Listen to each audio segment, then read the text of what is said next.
Guys, Duff Daddy here with AoE TV and AoE Gaming. Now, I know with the new Awakening beta announcement and Awakening coming out, people are really excited to get a look at the skill tree. This here, got an image last night from one of the streamers that was doing, or that actually got into the beta. Myself, I haven't gotten into the beta yet, so as soon as I do, I promise I'll give you guys a more up-close look so you can actually see all the different changes on the skill tree up close and personal. But for now, I just wanted to get this image up there. This here is the new skill tree, tentative obviously. In beta anything can change, I'm sure, and I'm sure it will be modified a little bit between now and the actual release of Awakening. So this is just kind of a first look just to give you guys an idea of what to expect.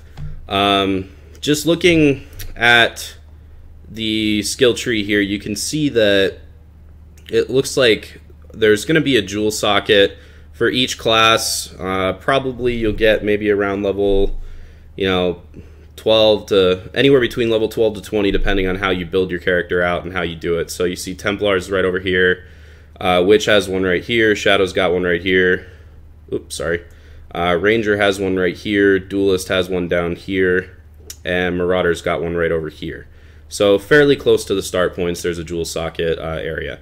Now, the interesting thing about Scion you can see here is that Scion has a socket in each of the 3 starting points. I know Scion has been considered to be a little bit weaker of a starting point because these nodes aren't as powerful as some other nodes that you can get from different starting classes. With these jewel sockets, it opens up a lot of opportunity, I'm sure. So there's definitely going to be other things you'll be able to do with Scion. Myself, I'm planning on maybe trying out a kinetic blast build when I do get beta, and maybe building down through here, grabbing this jewel socket, building up through here and grabbing this jewel socket as well too.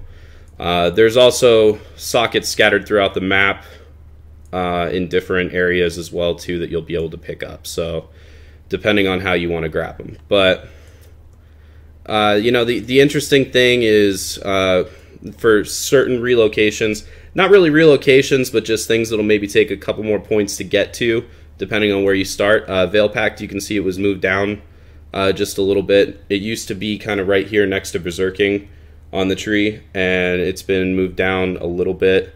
So not too much, not too much of an issue. You will pick up a jewel socket along the way, depending on how you build it as well, so that's not bad either. Let's see, what else? It looks like, with certain sockets here, I'm assuming this one might be an armor node. A little wheel you get to get to this jewel socket. This one looks like an LE damage node. This one here is clearly a mana node.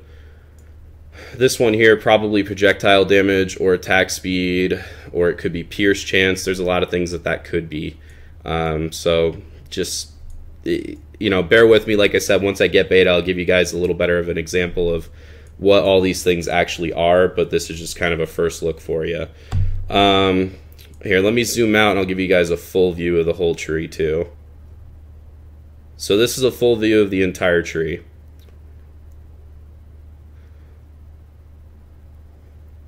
Alright, now let's zoom back in real quick. Other than that, you can see Acrobatics was moved down just one here.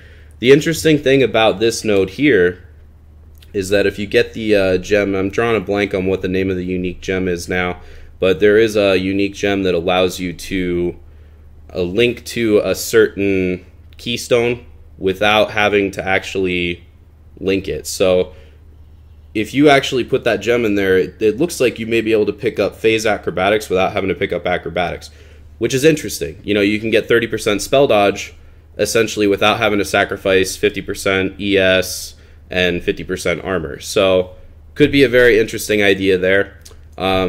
Ondar's Guile is still down here. We know the changes with that one, obviously. Now it's a 40% to evasion, 40% chance to evade for ranged attacks, but minus 20% chance to evade melee attacks. So interesting change with Ondar's Guile there as well. Other than that, a lot of the stuff is similarly placed on the tree, depending on how you build it out. There are a few changes, you know, like devotion here. It looks like you may have to get an extra strength node depending on how you build that out if you're starting Templar.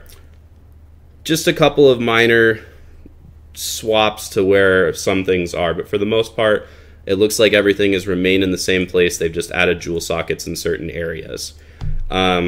Anyways, this is, like I said, just a first look at the tree. As soon as I get beta, I promise I'll get you guys a little bit more in-depth guide to what we're looking at here, significant changes and things for where your jewel sockets are going to go and build paths and everything.